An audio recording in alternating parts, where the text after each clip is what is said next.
My name is Dan Bernard. I'm one of the founding partners of Madco3D. I first got involved with or interested in 3D printed concrete back in 2015. I am a green tech and products developer. I've been at it for about 30 years. And one of our clients wanted something very large, very industrial. And one of the solutions my engineer and I came up with was to 3D print a concrete 10 by 40 by 6 foot aquaculture tank, actually a whole bunch of them. And so I reached out to Adam Kushner, an architect in New York, who I knew was one of the pioneers in the field, who was wanting to create an estate in upstate New York using that technology. So I reached out to him, we met and just jumped in, and we've been partners and friends since 2015, early 2016. And the more I learned about it, the more I saw that it had real world applications to both human habitation, human habitats in a whole bunch of different ways, and to things like the habitats of coral reefs, one of the most important ecosystems in the world. That's a fascinating introduction. And, looking back at your early work in your ecological innovation, what beliefs or goals have remained constant, and which would you say have transformed after doing all this work? Well, I think what remains constant is my belief that the American consumer and people in general love nature, they love the environment, and taking action to benefit the environment is often a chore.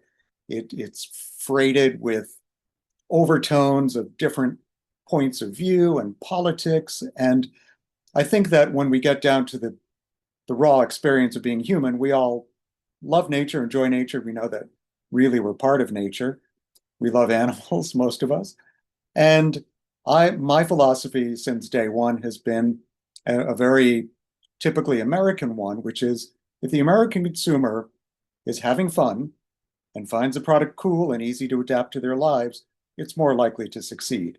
So from the beginning, we were a mail order company pre-internet, and our marquee product was a sports car that ran on electricity, solar power, solar panels on the hood to power the cassette deck, of course, and had appeared in 2 Naked Gun movies. So you could have that delivered to your door. And it's a lot of fun. The media really connected with that story, and it gave our company legs. And so I guess I've always felt the same way, that if you can engage people's imagination, sense of fun, make it easy to participate in the process, make it cool and beautiful, then everybody can kind of connect on that point. And I feel that the sustainable, highly functional, rapid, affordable housing that is kind of revolutionary we do fits that mold exactly. That's brilliant. So your company has been at the forefront of automated 3D printing construction for some time. How do you see this technology reshaping not just housing, but the way communities are built? I mean, heck, have you guys even looked at like printing schools? Because we know have a lot of educators and administrators on these. That's a great question. We just had 3 STEAM educators visiting our Rochester, New Hampshire facility, wanting to share all of this with their students, where science and technology and engineering and mechanical engineering meet art. So absolutely, I think serving the backbone of our society is key. And whether that's schools or we live in a city of under 34,000 people. And when we started 3D printing concrete here, local officials and people in the region, I mean, we're in a small state of about 1 million people, and learned what we were doing. And very rapidly, they began asking us, how can you help address the housing crisis here? These homes are beautiful. Can you make them affordable? Can you provide housing for teachers, for firemen, for policemen? There's a lot of, even though this is New Hampshire, there's a lot of advanced manufacturing here. We're part of a very vibrant tech network here in the Northeast. There are people doing creating satellites that are being launched into space, pharmaceuticals, many types of things that have to do with aviation and aeronautics, and many other areas in our direct region, and these manufacturers need housing for their people. So our city said, look, we want to keep these companies here. We want to provide housing to address the crisis. What can you do? So we responded by printing a sample slice of a 3D printed hybrid house within our space right next to our robot. So they could see it, touch it, feel it, evaluate it. And that led to sort of a groundswell of interest throughout the state of New Hampshire for communities, for designs for the unhoused, the homeless, the digital nomad, the younger generation who want to live in a more minimal, sustainable way and something cool and beautiful. So I think what you say is exactly on the mark. And our technology is scalable and expandable so that we can print a 900 square foot shell of a house in a week or less and have it in move-in condition in a month, or we could print a school or even a mansion. There's infinite flexibility in 3D printing or additive manufacturing.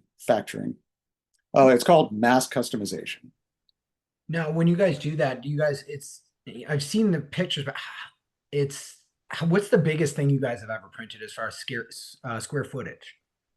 Well, okay, that's a great question. Why don't I pull up a window for you, and I'll show that to you in a very pointed form. Okay, so this is the first 3D concrete printed house in New England. So we created this, my partner Adam Kushner, an award-winning architect in Manhattan who's created over 3,000 projects in 35 years, designed this home. So this was printed in New Hampshire. It's almost ready for unveiling. This is a custom designed, custom printed home for a particular couple who just wanted to be the first in this region to realize this vision. So I'd say this is the biggest thing that we have printed to date. There's the house before we tore it down. This was built in 1850. So this was a demolition and rebuild.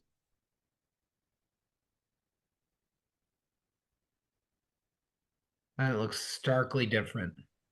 Very different. Yes, it's different and it performs differently. I'm going to pull this off so that we can continue the conversation and I can share some other things with you. So that like around 1,400 square feet is kind of the biggest you guys have ever done?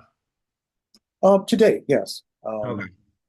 Now the technology, like, do you guys see it getting bigger to where you guys are able to combine smaller builds of the 1,400 to like maybe a commercial properties and stuff like that? Well, absolutely, because I guess part of the magic, and I'll try to find the right image here for you, is that we have a large industrial robot, which is the heavy-duty pickup truck. We can bring our robot to site. Now, this is sort of an overview for you of homes we designed and that there's a huge demand for here in New Hampshire. Now, 3D printed homes are considered suitable for Fannie Mae and Freddie Mac mortgages. So this illustrates what I'm talking about. So here's a industrial robot printing in the field. So this can be towed on site, and the walls of these highly insulated, beautiful designs can be printed in situ, as it's called, so that we can go from slab to slab, site to site, and just continuously print homes. This is a design that fits sort of the northern New England aesthetic, but could be modified for the southwestern area. But this is a 2-bedroom duplex, 800 square feet. Now, a couple each earning $22 an hour can afford this brand new home. So that the interior looks something like this. We print the interior and exterior walls at the same time, eliminating the need for drywall, eliminating the need for siding, and being able to control the R factor or energy conservation to a great degree. Now, in our region, they want homes for families as well. So this 3-bedroom hybrid house, which incorporates rapid sustainable stick built with 3D printing, has what at least we call in this region an ADU. That's an acronym for an accessory dwelling unit. So that's an extra apartment that can be rented to offset your mortgage by a third. So that we're coming in under market value, or rather under market pricing, faster, more energy conserving, more beautiful. These are gorgeous homes. Thank you so much. And as you can see, we 3D printed the landscaping units outside. We can print furniture as part of the walls while we're going along, whether it's a desk, a storage bench. So there's also savings in other things you might have to purchase and a certain durability that will last for generations. Now, in terms of speed, I know prior to this interview, you and I were talking about how does one address the homeless population or people wanting minimal housing in a rapid, affordable way. And this model called the Keiko does exactly that. Here on the lower right, our portable robot is pulled onto a slab, and in less than a week, it can print a 900 square foot home. That home could be finished and moved into in about 4 to 6 weeks. And that comes in at about $150,000 for a 500 square foot home. Really depends on the finishes. These can be made very minimal and durable. And to suit, whether it's the demographic and psychographic of the market that we're trying to meet. It has an expandable footprint as shown here in this blueprint. It's amazing you can do entire neighborhoods in like a month or two. Absolutely. And this is, besides printing on site using the robot, we printed a modular section. So for the Manchester house, we printed the wall sections in a climate controlled atmosphere. And this is not the Manchester house. This is called the Fibonacci house, a tiny 3D printed home in Canada based on the Fibonacci sequence, if anybody out there is a math or science nerd. But that allows, shift after shift of printing these modular interlocking units, assembling them rapidly, using local woods to finish and create a really warm, attractive, aesthetically pleasing habitat for someone. This is fascinating work, fascinating work. And you see where you guys were kind of on the forefront. There was, I got to be honest, I haven't even heard of any other companies doing this. Are there a lot out there? Or are you guys one of the first or one of the only ones? It's a pretty small community, Ralph. We all pretty much know each other. There are some there's a significant company in Texas called Icon who have been all over the news. There are little ones popping up here and there, and it's sort of a small community of pioneers. We are the only company to date in the Northeast. So we have 2 locations here in New Hampshire. We're looking to expand into the New York region within the next year. Here's a time-lapse video of us printing an element of an 18-foot doorway for a high-rise in Brooklyn that our partner designed. So you can look at the speed. Obviously, this is time-lapse. I don't mean in that sense. But that we can create a parametric, complicated form like this without a mold, without a form. And 2 of the team members are women in engineering from the University of New Hampshire. The woman on the left was actually a high school student this time. She's in college now, but we're changing the face of the construction world. People my age, people who are high school and college students who are not big, burly, typical, stereotypical blue-collar guys, can help to construct houses rapidly. And where this is a field where there's a great lack of workers who want to do concrete work, and the construction industry has a great dearth of workers. This helps address that need, as well as engage a younger generation that wants to do meaningful work with their lives. That's great. That's wonderful. We'll go to a few more questions and we'll let you go. But we have a question from Inez in Spain. You had a really good question. You can unmute to ask, Inez. I wanted to ask how much effort does it cost? And like in terms of money, yeah. So Okay, well, go ahead. did you get all that? She wants to know how much it costs in terms of money as well as in manpower, like how many people as well it takes to build one of these. Well, it depends on what you're building. As I mentioned before, the team that we print with is 5 people at the most. The cost per home, again, it really depends. If you're doing a very bare bones, stripped down thing, then we are 10% or more less than traditional housing, faster, so people can move in faster, or collect rent or mortgage, or serve their clients if they're a hotel or restaurant faster, and save energy. Would you repeat the question? How do you balance the drive for technological innovation with the need for practical, scalable solutions in housing? Like, how do you balance that? I think they fit hand in glove. They really address the same issue at in one, because without technological innovation, we can't build more rapidly. We can't provide more services in less time. We can't create materials that we print with. Behind me is a 3D printed element of a coral reef that absorbs 90% of the CO2 required to create it, more rapidly populates reefs. When we 3D print concrete for houses, there were tens of millions of dollars put into the development of that very special chemistry by our partners at Corp. So that there's a lot of preliminary work and research that goes into the creation of materials that will work and meet code. And I would say we continually learn and innovate and have new technology on the drawing board for 1, 5, and 10 years down the line.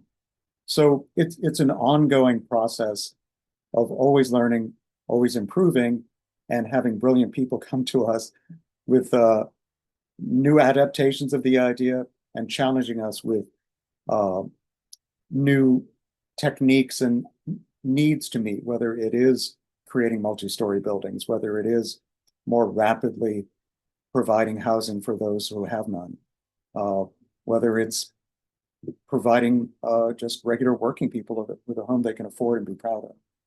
That's great. So I wanted to know obviously there's some engineering hurdles that you have gone through to get to where you're at successfully. Have there been any legislative or bureaucratic hoops that you have to jump through as far as laws or ordinances when you're doing this kind of work? Absolutely, and that's why it's essential with any new technology, particularly if it's going to be applied to everyday human life, that it has to meet the highest standards. You have to meet code for the region you're in, but one of my partners is a structural engineer. He stamps the plans for anything that we do. He makes the reinforcement maps for everything that we print. So it's an extremely stringent practice with high levels of scrutiny and many, many demands for proving what you can do. So we would never kind of venture into this realm of creating housing for humans if we didn't know that the material could deliver, that our designs meet structural standards, they meet government standards. But yes, we've had visitors from every major city in the state, it seems, and a lot of the smaller ones, people who are building inspectors, people who have to do with code, and those who come in the most skeptical seem to walk away the most encouraged. So I hope that answers No, your question. absolutely it does. So before we let you go, and I ask this typically of all of our guests, is there any advice that you could give any of these kids who are listening, who whether they want to go into 3D construction or something completely different? What advice would you have for them as they go on to the next chapter in their lives and figure out what kind of lives they want to lead?